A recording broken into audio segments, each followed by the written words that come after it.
Muy buenos días, amigos de Update México. Estamos en esta serie de entrevistas sobre salud y el nuevo coronavirus en aspectos que tienen que ver con la obesidad. Hemos platicado ya con especialistas en neumología, en infectología, en pediatría, y hoy queremos hablar de un aspecto que me parece fundamental para cómo sobrellevar este aislamiento de mejor manera. Y por eso me da mucho gusto saludar al doctor Luis Meixeiro. Él es psiquiatra y pues muchas gracias, doctor, por hacernos esta videollamada en la que podremos platicar pues diferentes aspectos que seguramente serán de gran interés para nuestro público. Hola Gabriel, ¿qué tal? ¿Cómo estás? Me da mucho gusto saludarte a ti y a todo tu auditorio. Me da mucho gusto compartir con ustedes. La obesidad es un tema en especial que ha sido relevante en esta pandemia del coronavirus. Y la obesidad, pues, puede tener aspectos fisiológicos, pero también creo tiene, pues, temas que tienen que ver con la salud mental. ¿Nos podría platicar sobre estas conexiones o estas causalidades que puede haber entre la salud mental y la obesidad? Y bueno, yo creo que como lo han venido escuchando en los programas que he venido siguiendo con ustedes, con otros especialistas, bueno, es claro que la situación de obesidad hace que se aumenten los factores de riesgo ahorita durante la etapa de la epidemia. La población de México de por sí tenemos un problema de salud pública muy grave en cuestión de sobrepeso y de obesidad. Tenemos cifras muy altas en obesidad infantil, ya somos el primer lugar a nivel mundial. Hoy en día se considera que el 70% de los mexicanos sufren problemas de sobrepeso y de esa cantidad una tercera parte cumple criterios clínicos según la OMS para obesidad clínica.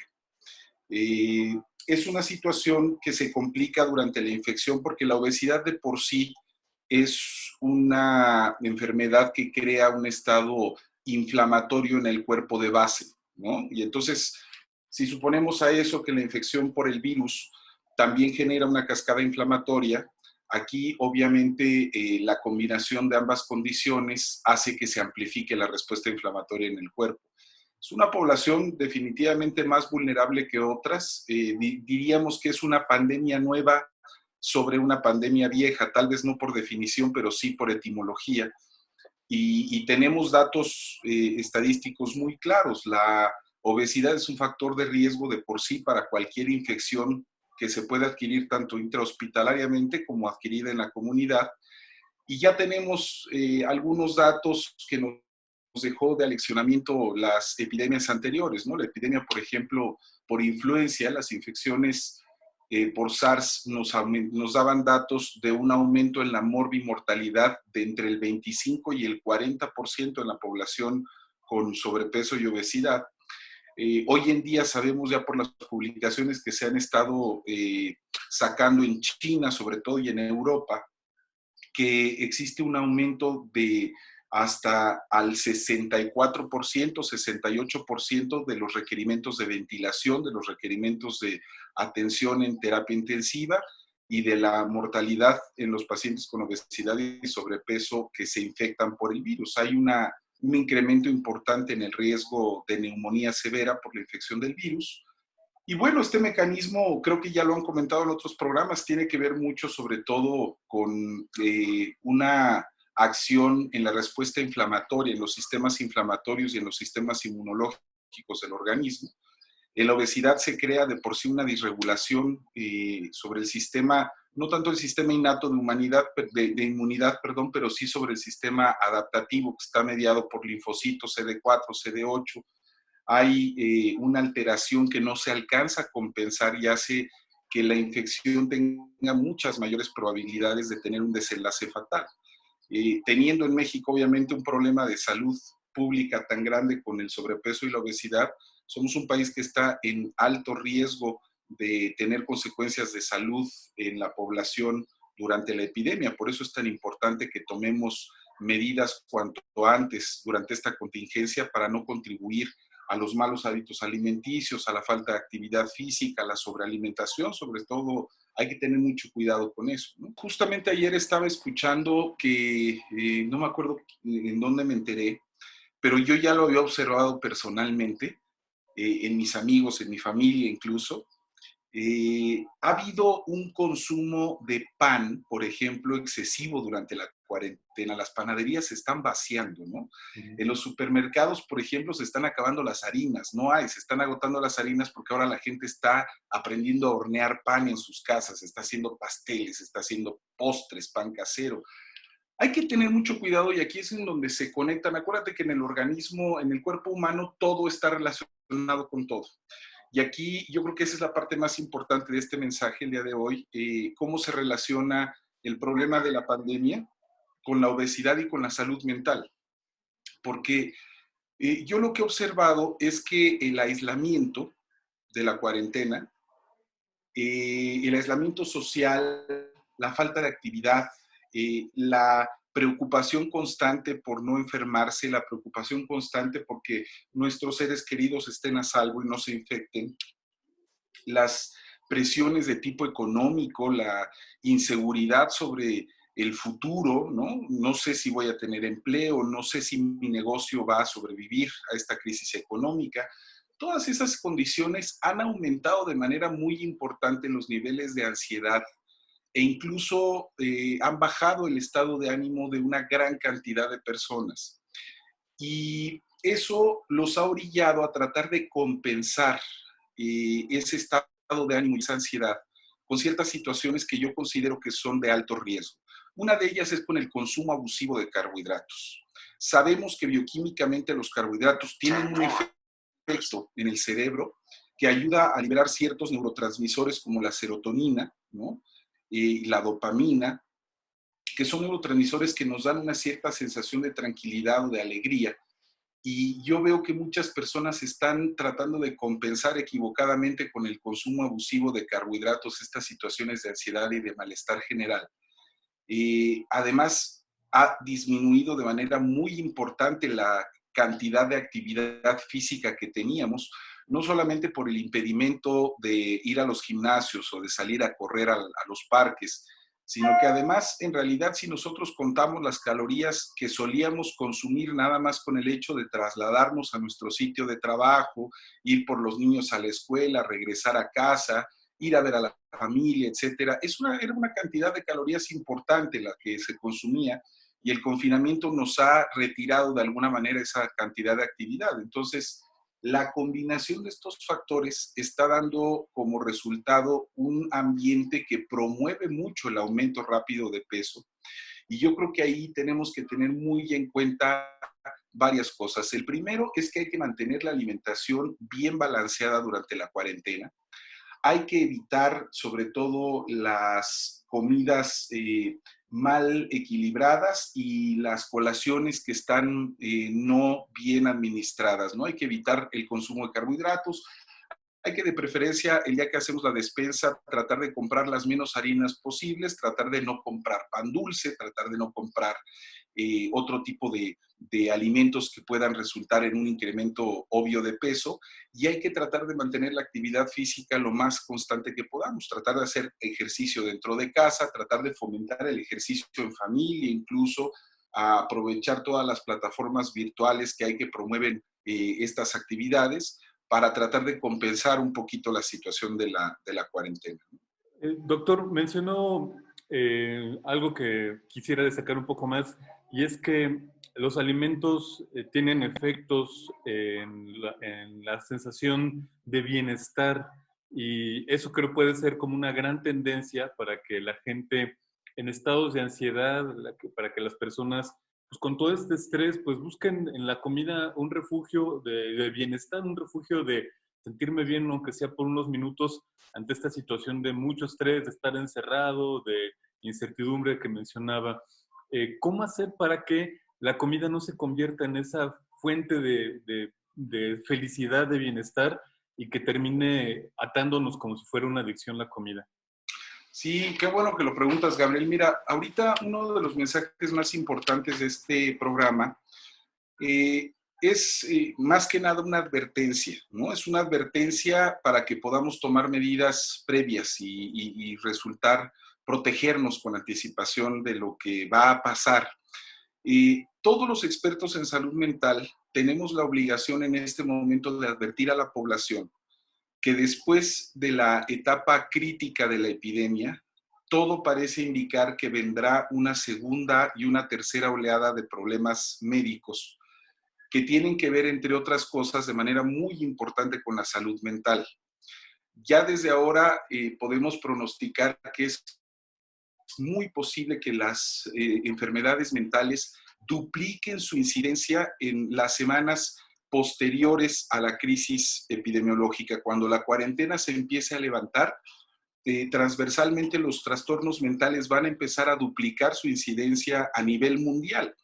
¿Y esto por qué ocurre? Bueno, esto ocurre porque si tomamos en cuenta que la cuarentena está sometiendo a la población a situaciones de mucho estrés, si tomamos en cuenta el aislamiento social, las dificultades económicas que estamos enfrentando, el incremento de la ansiedad y de la depresión se vuelve muy obvio.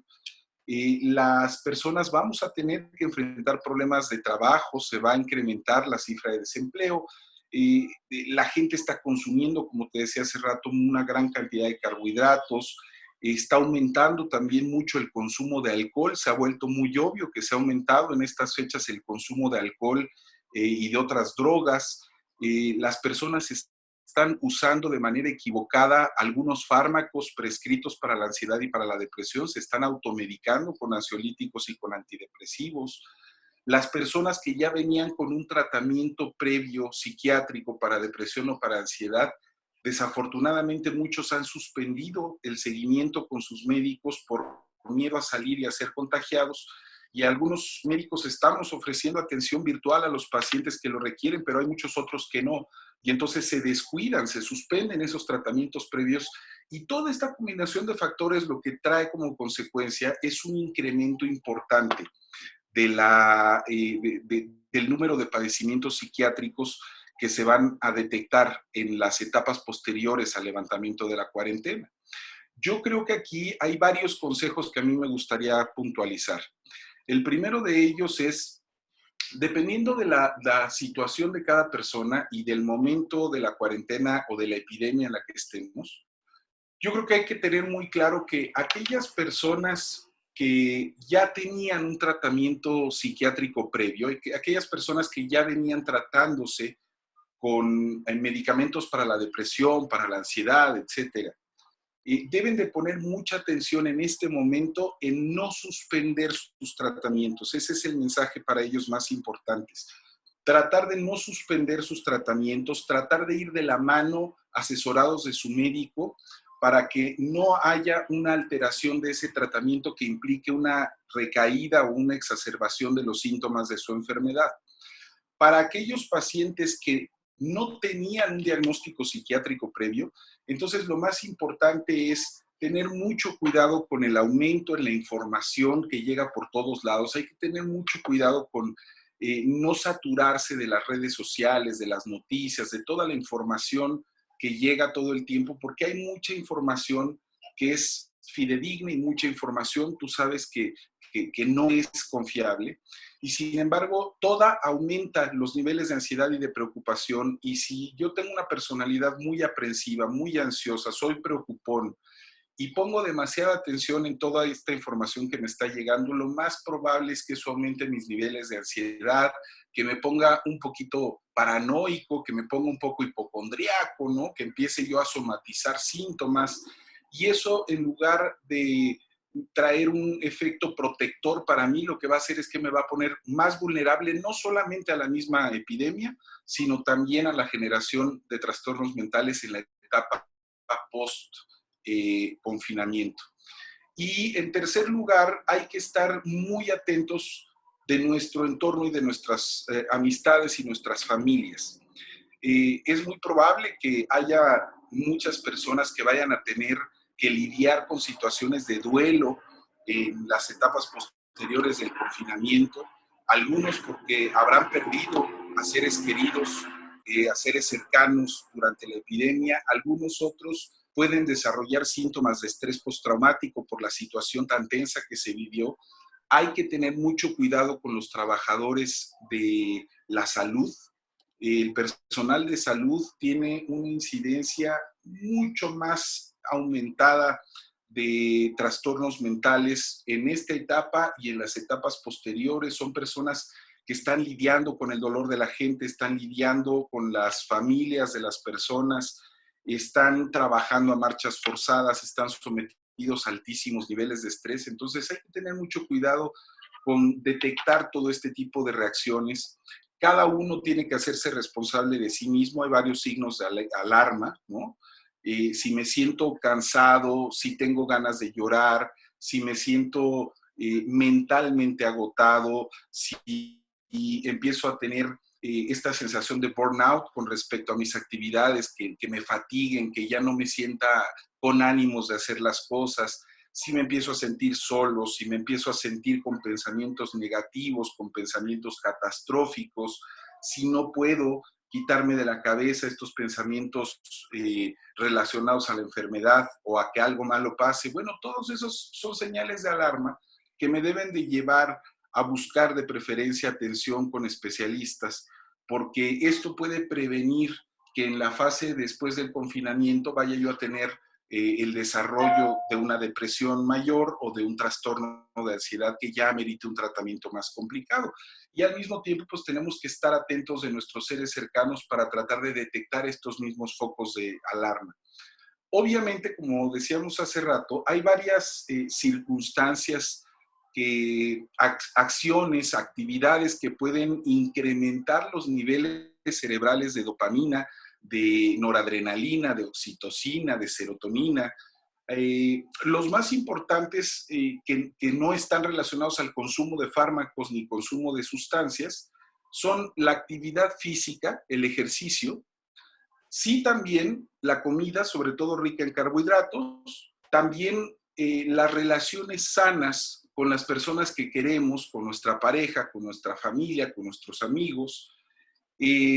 La actividad sexual también es una actividad que puede generar altos niveles de endorfinas en el cuerpo, ¿no? Y evidentemente tenemos que llevar un equilibrio, no se trata de irnos a los absolutos, tenemos que equilibrar. Si nosotros llevamos una dieta balanceada, si tenemos un poco de actividad física, si logramos tener relaciones sanas y agradables con nuestros seres queridos, si aparte tenemos la suerte de contar con una pareja con la que podemos llevar una vida sexual saludable, lo más probable es que el equilibrio entre todas esas actividades genere niveles de endorfinas en el cerebro que nos van a mantener muy protegidos durante y después de la epidemia. Pero sería una muy mala idea que yo escogiera nada más una de esas actividades para compensar mis situaciones de ansiedad. Cualquiera que fuera, si yo nada más tomo la actividad sexual como la única herramienta que tengo para compensar mi ansiedad, voy a tener problemas. Si yo nada más tomo el ejercicio como la única herramienta para poder liberar endorfinas, puedo lastimarme, puedo caer en lesiones deportivas. Y obviamente si yo nada más tomo la alimentación y sobre todo rica en carbohidratos para sentirme bien, pues voy a tener problemas de sobrepeso después de la epidemia. Por eso el consejo es tratar de equilibrar con todas esas actividades y tratar de evitar caer en otras herramientas como el consumo de alcohol, el consumo de drogas o el consumo de psicofármacos cuando no están prescritos por un especialista.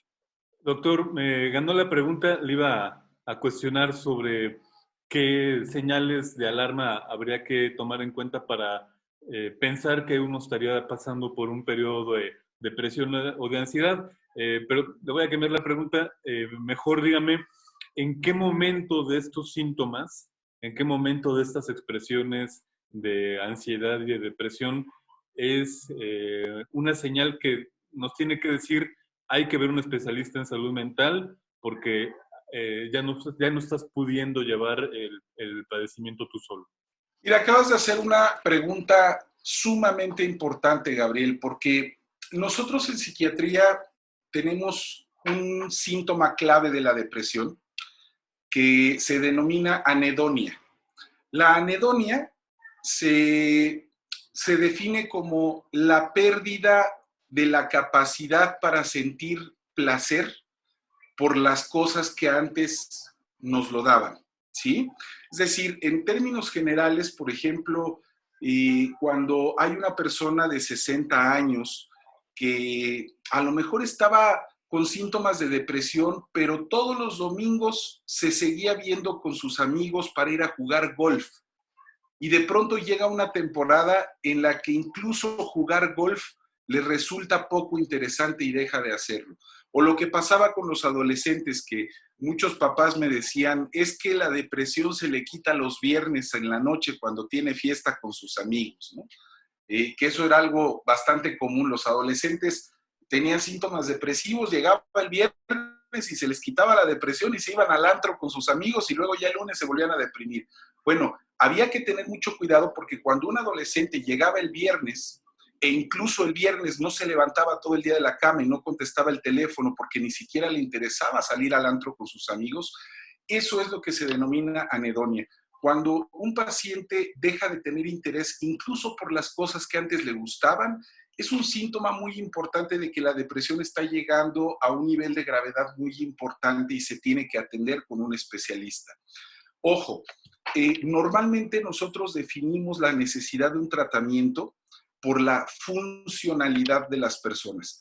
Si mi estado de ánimo todavía me permite trabajar, cumplir con mis responsabilidades, hacer ejercicio, convivir con mi familia, bueno, tal vez una ayuda psicoterapéutica baste para poderme dar las herramientas que necesito para salir de esta situación. Pero en el momento en el que mi estado de ánimo, por poner ejemplo de los padecimientos depresivos, pasa lo mismo con todas las enfermedades mentales. En el momento en el que esta situación de ánimo que traigo ya no me permite trabajar, ya no me permite atender mi negocio, ya no me permite convivir con mi familia, ya no me permite tener una buena relación con mi pareja. A eso le llamamos disfuncionalidad. Y eso son los elementos claves para saber que uno requiere de tratamiento. Es muy importante que lo preguntes en tiempos de COVID, porque ahí hay que tener mucha atención todos, y esto es un mensaje muy importante para el auditorio. En estos tiempos de confinamiento, es mucho más complicado poder detectar la disfuncionalidad. ¿Por qué? Porque como no estamos saliendo prácticamente a nada, como todo el día estamos confinados en casa y estamos teniendo pocas obligaciones, pocas responsabilidades, y ojo, ahorita la mayoría de las escuelas están por terminar ciclo escolar, entonces también van a escasear las actividades académicas, perdemos esos parámetros en donde nosotros podemos ver la anedonia. Va a ser más difícil en esta época detectar síntomas depresivos porque si lo pensamos, el confinamiento nos somete prácticamente a toda la población a un estado de vida, a una circunstancia de vida que pareciera que todos estamos deprimidos. No salimos de casa, manejamos horarios descompuestos, hay que tener mucho cuidado con los horarios de sueño. La higiene de sueño es muy importante porque si yo no duermo suficientes horas y sobre todo durante la noche, no durante el día, el cuerpo no solamente va a tener una repercusión en mi estado de ánimo, sino también en mi peso. Hay una relación directa entre los malos hábitos de sueño y el sobrepeso que ya han explicado otros colegas míos en tu programa, que puede implicar que las personas que no tienen un buen descanso durante la noche tengan una mayor inclinación a la acumulación de grasa y un metabolismo mucho más lento.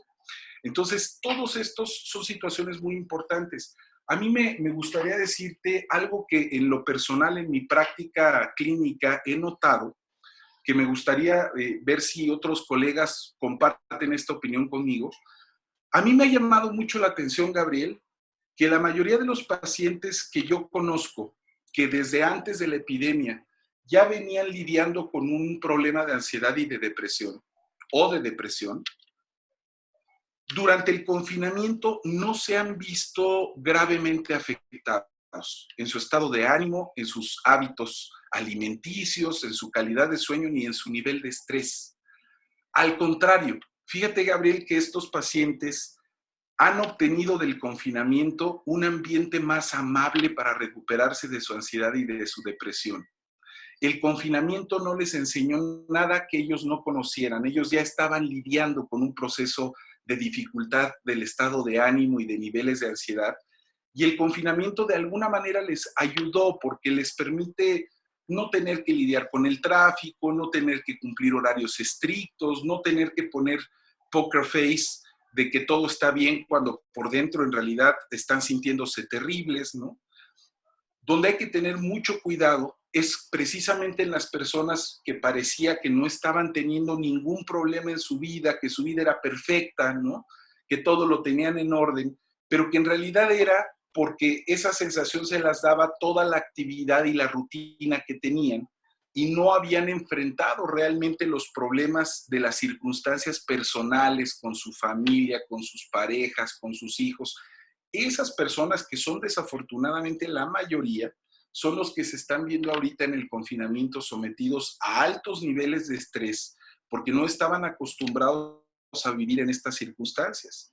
Entonces, si nosotros sentimos que estamos lidiando con mucho estrés, si nosotros sentimos que estamos comiendo mal y no podemos evitar estar picando la comida, estar dándonos atracones de comida, si nosotros reconocemos que ya llevamos varios días durmiendo pocas horas o durmiendo de día en vez de dormir de noche, ¿no? Que traigo el reloj volteado, si me doy cuenta que a veces me dan ganas de llorar, si me doy cuenta que a veces tengo taquicardias, tengo sudoración, me desespero, quisiera salir corriendo, ya no aguanto el confinamiento, si yo me doy cuenta que en mi familia constantemente estoy enojado, estoy peleando con mis familiares, estoy a punto de que me pidan el divorcio, etcétera, ¿no? Bueno, todas esas son señales de que hay niveles patológicos de ansiedad, de que se está instalando un trastorno del estado de ánimo y de que las repercusiones después del confinamiento van a continuar. Después voy a tener que lidiar, aunque ya no esté confinado, con una depresión, voy a tener que lidiar con un trastorno de ansiedad, voy a tener que lidiar con un problema de peso, voy a tener que lidiar con un problema metabólico. Hay que tener mucho cuidado porque recordemos que los factores más importantes que se han relacionado con picos muy altos de la mortalidad en los pacientes que se infectan de coronavirus son precisamente, en primer lugar, la hipertensión arterial, en segundo lugar, la diabetes mellitus, en tercer lugar, el EPOC, en cuarto lugar, la obesidad y en quinto lugar, el tabaquismo. Y si eso lo tomamos en cuenta sabiendo que tanto la hipertensión como la diabetes mellitus y el EPOC están a su vez relacionados con la obesidad, este es el peor momento para contribuir todavía más a el aumento de peso durante el confinamiento. Al contrario, tenemos que tratar de aprovechar el tiempo para mejorar nuestra salud física y mental durante el confinamiento y regresar en mejores condiciones en la etapa de reinserción de actividades. Pues, doctor, nos podríamos pasar aquí horas y horas platicando. Me gustaría tener el contacto abierto para hacerlo en otras temporadas fuera del confinamiento. Ha sido, me parece, un testimonio muy, muy valioso, muy ilustrativo. ¿Algo más que habría que destacar antes de despedirnos, doctor? Nada más, por favor, si tienen dudas, estoy a sus órdenes, me pueden contactar en redes sociales. Nosotros estamos en Twitter, si me lo permites, como @integramente, que se escribe integra MNT. Estamos también en la página de internet, que es www.integramente.net. Y dar mi agradecimiento también a Medix por la invitación. Les pongo también el contacto, el 01800-366-3349. Y su página de internet www.medix.com.mx para que cualquier duda que tengan, por favor nos las hagan llegar y si podemos apoyarlos, cuenten con que lo vamos a hacer. Pues ha sido el doctor Luis Meixeiro, psiquiatra, especialista en salud mental, y ha sido un gusto platicar con usted. Que tenga muy buen día, doctor. Igualmente a todos, muchísimas gracias.